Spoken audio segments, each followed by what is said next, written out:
नमस्कार, बहुत बहुत स्वागत आपका अनादि टीवी पर। मैं हूं आपके साथ पारुल। खबरों की शुरुआत करेंगे बड़ी खबर के साथ। इस वक्त बड़ी खबर आपको बता दें भोपाल से है, जहां बीजेपी ने अपनी दूसरी सूची जारी कर दी है। मेयर इलेक्शन को लेकर बीजेपी के 2 और उम्मीदवारों के नामों का ऐलान। इंदौर से पुष्यमित्र भार्गव के नाम का ऐलान हो गया है। रतलाम से प्रहलाद पटेल को प्रत्याशी बनाया है भारतीय जनता पार्टी ने। ग्वालियर को लेकर अब सस्पेंस अभी भी बरकरार है। आपको बता दें भोपाल से खबर, बीजेपी की दूसरी लिस्ट जारी। मेयर इलेक्शन को लेकर ये दूसरी सूची है। इंदौर रतलाम से उम्मीदवारों का ऐलान। इंदौर से पुष्यमित्र भार्गव और रतलाम से प्रहलाद पटेल को उम्मीदवार बनाया गया है।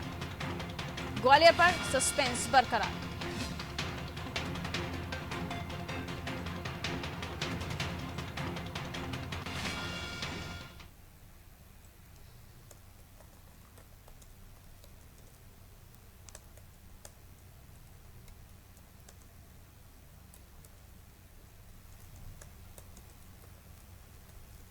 और ये वो लिस्ट आप देख रहे हैं जिसमें 2 और नामों का ऐलान हुआ है। अभी भी एक जो नाम बचा हुआ है वो है ग्वालियर से। महापौर प्रत्याशी कौन होंगे, इस पर अभी भी संशय बरकरार। हालांकि हमारे सोर्सेस ने सुमन का नाम बताया था, लेकिन अभी भी उस पर कोई मोहर नहीं लगी है। 2 नाम और सामने आ गए हैं। ब्रजेश चौकसी जी हमारे ब्यूरो हेड हमारे साथ इस वक्त फोन लाइन पर मौजूद हैं, हमारे साथ लाइव इस वक्त जुड़े हुए हैं। हम उनसे और भी जानकारी ले लेते हैं। 2 और नाम जिनका ऐलान हुआ है ब्रजेश जी, एक पर अभी भी संशय बरकरार, क्योंकि अभी भी एक नाम को लेकर किसी तरह की कोई क्लैरिटी नहीं है। 2 ये नाम, इन्हें आप कैसे देखते हैं? क्योंकि जो पुष्यमित्र भार्गव हैं उन्हें इंदौर से कैंडिडेट बनाया गया है, क्योंकि यहाँ पर भी हम देख रहे थे अंदर अंतर्कलह सुनाई दे रही थी, इस तरह की खबरें थी। और दूसरा हम देख रहे हैं अब रतलाम में भी कैंडिडेट फाइनल हो गया है। ये दोनों नाम क्या कांग्रेस के कैंडिडेट को टक्कर दे पाएंगे? कितना मजबूत इन्हें आप देख रहे हैं ब्रजेश जी? देखिए पारुल, जो इंदौर के नाम की हम बात कर रहे हैं वो अतिरिक्त महाधिवक्ता थे इंदौर हाई कोर्ट की जो खंडपीठ है उसमें, और विद्यार्थी परिषद से जुड़े रहे हैं। वहाँ भी तमाम तरह के नाम चल रहे थे, चाहे मेंदोला का नाम चल रहा हो, रमेश मेंदोला का, या जो भी नाम चल रहे थे उनमें को लेकर जो विवाद था। एक तो कैलाश विजयवर्गीय राजी नहीं थे, एक तो सुमित्रा महाजन है जो ताई है वहाँ पे, वो राजी नहीं थी। तो जो विवाद चल रहा था, ये सर्वसम्मति का नाम है। जो पुष्पमित्र भार्गव का जो नाम है, सभी ने उन पर सहमति दिखाई है। और इस नाम की के कारण मुझे लगता है कि ये विद्यार्थी परिषद से जुड़े थे, संघ की भी पसंद है, और वहां के जो नेता थे इंदौर के, सबने उनके नाम पर सहमति दे दी है। और पुष्पमित्र भार्गव ने आज बाकायदा इस्तीफा भी दे दिया है, जो अतिरिक्त महाधिवक्ता के पद से इस्तीफा दे दिया है, और वो महापौर के उम्मीदवार। दूसरे जो रतलाम से प्रहलाद पटेल को उम्मीदवार बनाया गया है, वो पहले पार्षद रह चुके हैं, तो भाजपा ने उनका नाम बताया। जब रही बात कि दोनों टक्कर देने लायक है या नहीं, तो इंदौर में हम देख सकते हैं कि मुकाबला दिलचस्प होगा। युवा हैं पुष्पमित्र, और बाकायदा संगठन उनके पीछे खड़ा हुआ है, मजबूत है। मालवा में संगठन तो सब नेताओं की पसंद है। तो तमाम नेता, चाहे कैलाश विजयवर्गीय गुट हो, चाहे सुमित्रा महाजन का गुट हो, उनके पीछे खड़े दिखाई दे रहे हैं। तो टक्कर बराबर होगी। वहां पे शुक्ला जी हैं कांग्रेस से। रतलाम की बात जो हम कर रहे हैं पारुल, रतलाम में अभी कांग्रेस ने कोई उम्मीदवार नहीं घोषित किया है। रतलाम के उम्मीदवार को लेकर वहां पे कांतिलाल भूरिया और उनके बेटे विक्रांत भूरिया ही एक नाम पर राजी नहीं है, दोनों के अलग अलग नाम है। तो इस वजह से हम देख रहे हैं कि कांग्रेस अभी तक नाम तय नहीं कर पाई। लेकिन ये बात है कि दोनों ही दलों ने 15-15 नाम तय कर दिए हैं, दोनों ही की। यहाँ हम ग्वालियर में देखें तो ग्वालियर में बीजेपी उलझी हुई है। वहां के जो नेता हैं, चाहे नरेंद्र सिंह तोमर हो, चाहे ज्योतिरादित्य सिंधिया हो, चाहे प्रभात झा हो, तमाम दिग्गज नेता है वहां के। तो उन नेताओं की वजह से ग्वालियर का मामला अटका हुआ है बीजेपी में। और हम कांग्रेस में देख रहे हैं, कांग्रेस में पिता पुत्र के कारण रतलाम का मामला अटका हुआ है। उन दोनों को ही तय करना है, लेकिन दोनों ही अलग अलग नाम के लिए अड़े हुए हैं। तो वहां पे भी सहमति नहीं बन पाई है। लेकिन बाकी 15 जगह पर दोनों ही दलों ने अपने अपने उम्मीदवार घोषित कर दिए हैं। और आज इंदौर में हम देख रहे हैं कि बाकायदा कमलनाथ वहां पर मौजूद हैं, और जो उनके उम्मीदवार हैं विधायक शुक्ला जी, उनका नामांकन दाखिल कराने जा रहे हैं। बाकायदा वहां शक्ति प्रदर्शन किया जा रहा है कि रोड शो के माध्यम से, और वहां सभा को भी कमलनाथ संबोधित करेंगे। तो कांग्रेस प्रचार अभियान में भी उतर चुकी है, उसमें भी बाजी मारती हुई दिख रही है कि जहां एक तरफ बीजेपी अपने उम्मीदवारों के चयन को लेकर मशक्कत कर रही है, वहीं कांग्रेस ने प्रचार अभियान भी आज से शुरू कर दिया है। तो जिस तरह से हम देख रहे हैं कि कांग्रेस पहले प्रत्याशियों के चयन के मामले में बाजी मार ले गई थी, अब प्रचार अभियान भी उन्होंने शुरुआत कर दी है। अब आगे वो कितनी सफल होती है, चुनाव में भी बाजी मार पाएगी या नहीं, ये देखने की बात होगी। क्योंकि पूरे जो 16 नगर निगम है पारोल, उन 16 पर ही बीजेपी का कब्जा है। एक भी कांग्रेस के पास नहीं है। अब कांग्रेस को पूरी मशक्कत करना है, उसके पास खोने को कुछ नहीं है, जो भी है पाने के लिए है। और सबसे बड़ी चुनौती बीजेपी के सामने है कि उसके पास 16 नगर निगम है, तो वो फूंक फूंक कर कदम रख रही है। आप उम्मीदवारों के चयन के मामले में भी देख लीजिए, जो लोगों के किसी को नाराज नहीं करना चाहती, किसी भी गुट को, सबकी रायशुमारी से, सबको सहमति से ही उम्मीदवारों का चयन किया जा रहा है, चाहे भोपाल का मामला हो, चाहे इंदौर का मामला हो। अब ग्वालियर में सहमति नहीं बन पाई है, वहां जो माया सिंह का नाम चल रहा था वो उम्र के कारण है, अब एक जो सुमन का नाम चल रहा है उन पर भी सहमति बनाने की कोशिश कर रही है। हो सकता है कि शाम तक हमें ग्वालियर का नाम भी मिल जाए। पारुल। बिल्कुल, लेकिन ब्रजेश जी, जिस तरह से इंदौर की हम बात कर रहे हैं, यहाँ से रमेश मेंदोला और भी नेताओं का नाम चल रहा था, और क्योंकि हम देखते हैं बीजेपी में इंदौर मालवा निमाड़ का भी हम क्षेत्र देखें तो कुछ अलग अलग बड़े नेता हैं, बड़े छत्रप हैं, और ऐसे में एक नाम पर सहमति बनी है ये, और क्योंकि इन सभी का सपोर्ट, जब अलग अलग छत्रपों का, गुटों का सपोर्ट होगा तभी एक कैंडिडेट जो है इंदौर की सीट निकाल पाएगा, और अगर ऐसा नहीं होता है तो कांग्रेस इस चीज का फायदा उठा ले जाएगी। इसे आप कैसे देखते हैं? देखिए, गुटबाजी यहीं खत्म हो जाती है कि पुष्प मित्र जो जिनका चयन किया गया है वो सबकी पसंद के हैं।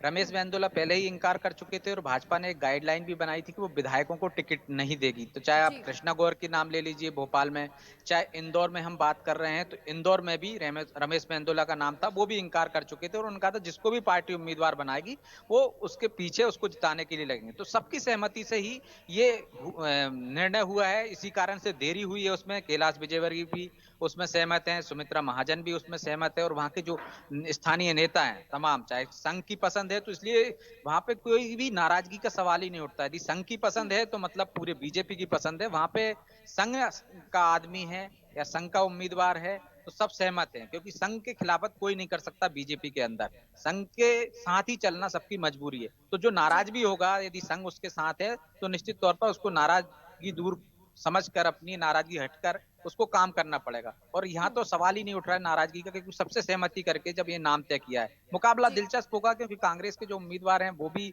सक्षम है बाकायदा, और पहले से ही उनका नाम घोषित हो चुका था। हमने देखा पिछली बार जब चुनाव का ऐलान हुआ था पारोल, तो सबसे पहले कांग्रेस ने अपने उम्मीदवार को, शुक्ला जी को, वहां से मैदान में उतारा था, और उस समय भी प्रचार में, अभियान में जुट गए थे, कई लोगों को तीर्थ यात्राओं पर भेज रहे थे, और वो लगातार, उनका नाम पहले से तय था, तो वो सक्रिय थे। और अभी भी वो पहले से ही, बहुत पहले से सक्रिय हो गए थे। तो अब उनकी सक्रियता क्या परिणाम मिलता है, हमें ये देखने की बात होगी, क्योंकि उम्मीदवार चयन करने में बीजेपी ने देरी की है, और जबकि हम कांग्रेस के उम्मीदवार को देख रहे हैं कि वो लगातार सक्रिय हैं। तो अब इसको कैसे भरपाई करेगी, उसको सबको एकजुट होकर भरपाई करना पड़ेगी, और चुनाव अभियान में जुटना पड़ेगा। जो नाराजगी है बीजेपी को लेकर, यदि एंटी इनकम्बेंसी होगी तो उसको दूर करना सबसे बड़ी चुनौती होगी, और स्थानीय नेताओं की इसमें सहभागिता ज्यादा महत्वपूर्ण रहेगी।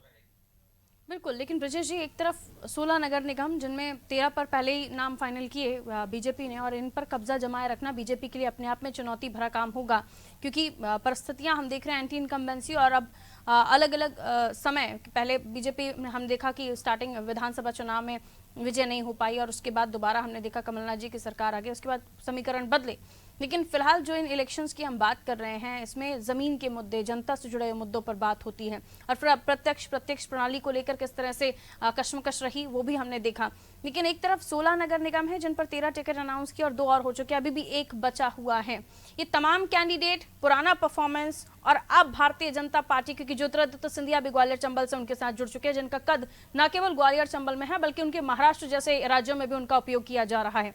तो अब का सिनेरियो और पहले का सिनेरियो, 16 नगर निगम क्या वापस पा पाएगी बीजेपी? देखिए पारुल, मैंने कहा ना पहले भी कि ये चुनौती सबसे बड़ी बीजेपी के ही सामने है, क्योंकि उसके पास 16 नगर निगम थे। रही बात एंटी इनकम्बेंसी की, तो देखिए अब 2.5 साल से कोई भी ना पार्षद था ना महापौर था।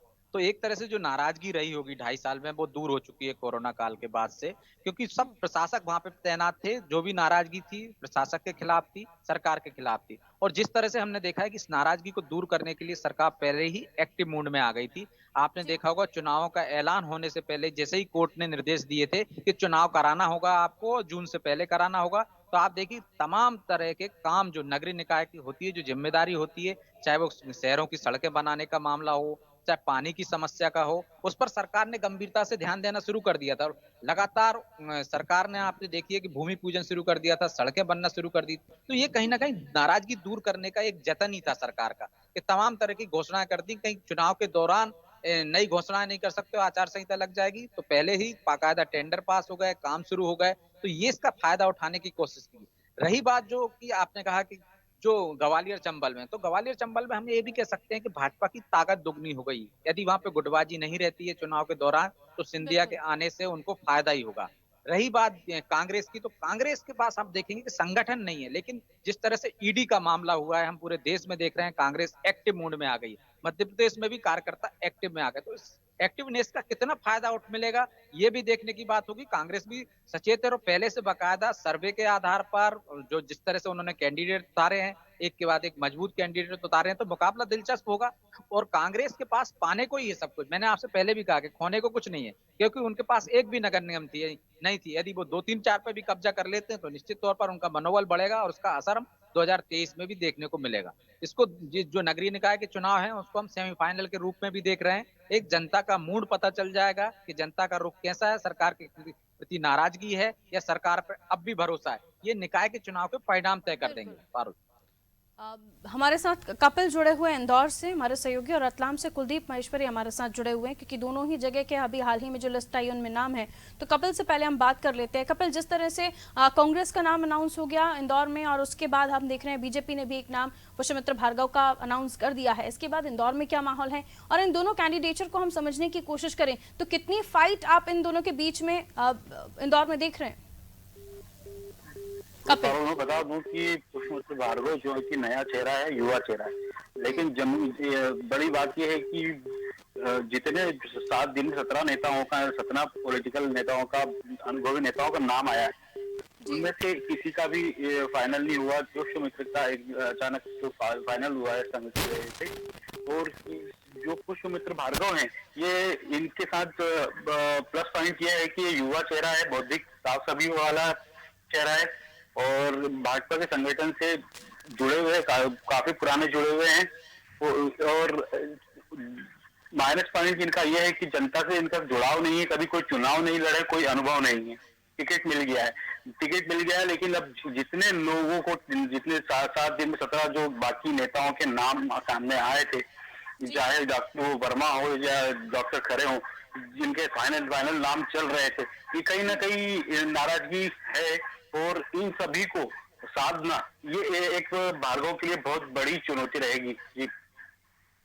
बिल्कुल रिजू जी, इस पॉइंट को आप कैसे समझते हैं कि बहुत ज़्यादा कोई पुराना इलेक्शन से रिलेटेड एक्सपीरियंस नहीं है, जनता से बहुत ज़्यादा जुड़े रहे नहीं हैं, ऐसे में क्योंकि ये भी सच है कि हम देखते हैं पार्टी कहती है कि हमारा प्रत्याशी नहीं, हमारी पार्टी चुनाव लड़ रही होती है, तो यहाँ पार्टी को जुटना पड़ेगा अपने कैंडिडेट के लिए।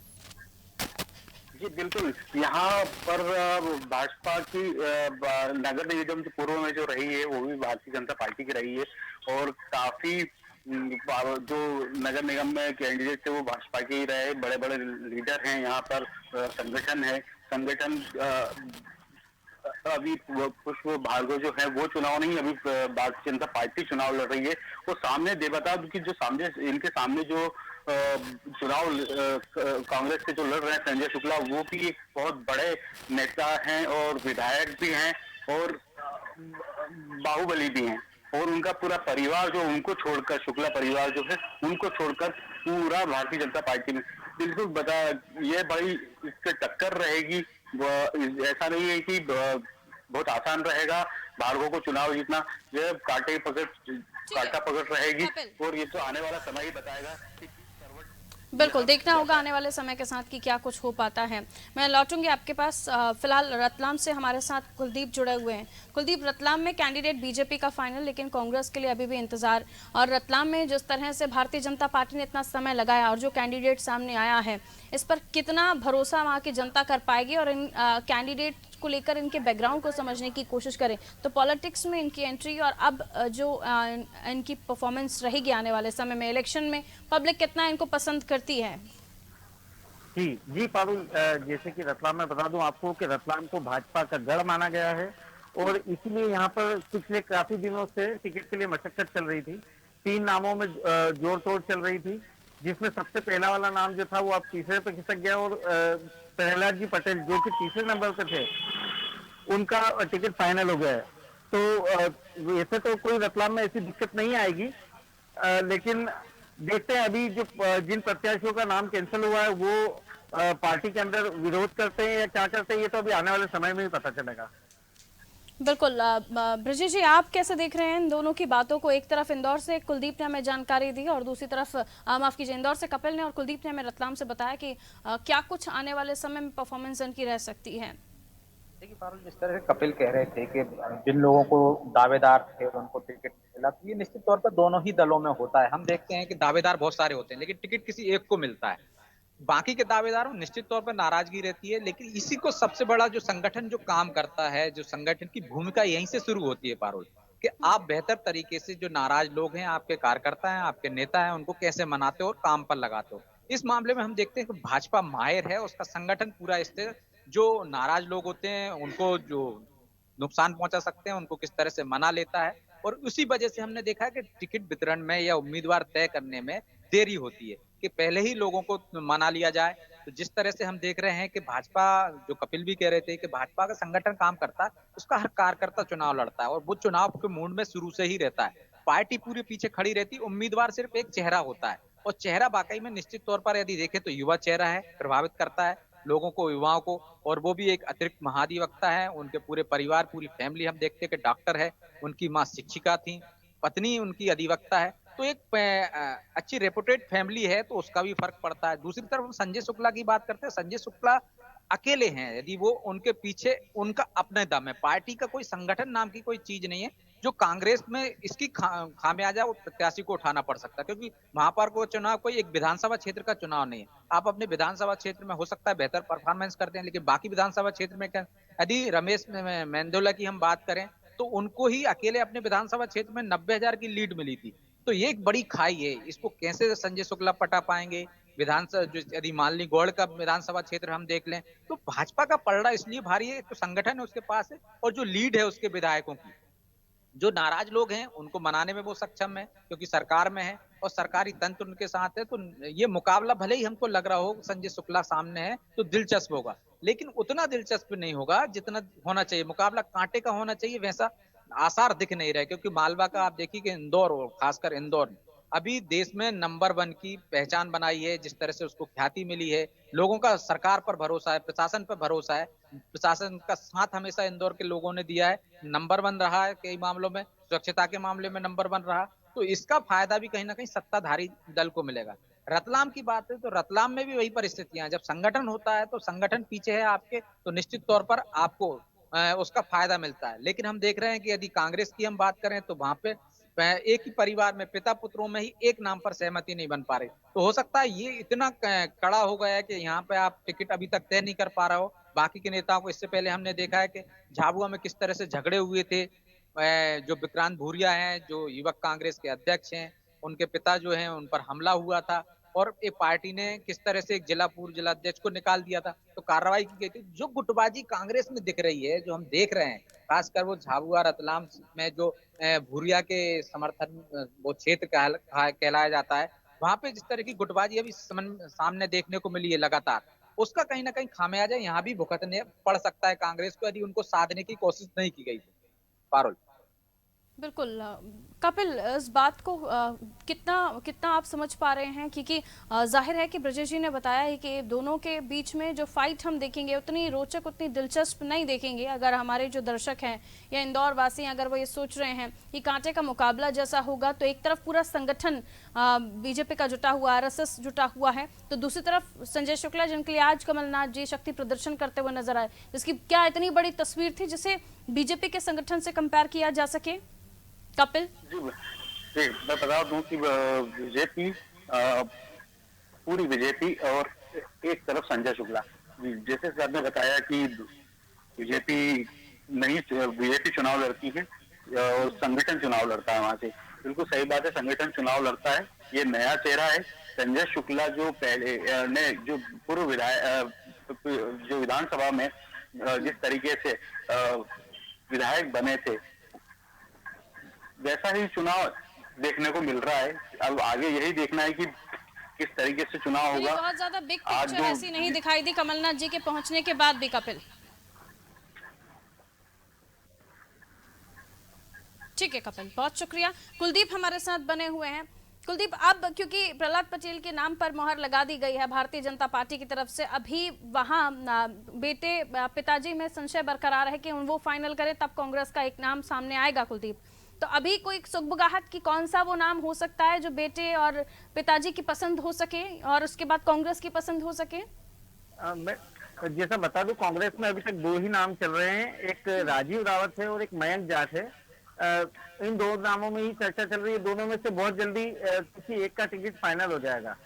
और भाजपा के टिकट में भी देखा जाए तो ये जो जोड़ तोड़ चल रही है, लेकिन शुरू से यह माना जा रहा था कि जो रतलाम के विधायक की पसंद होगा वही महापौर का प्रत्याशी होगा।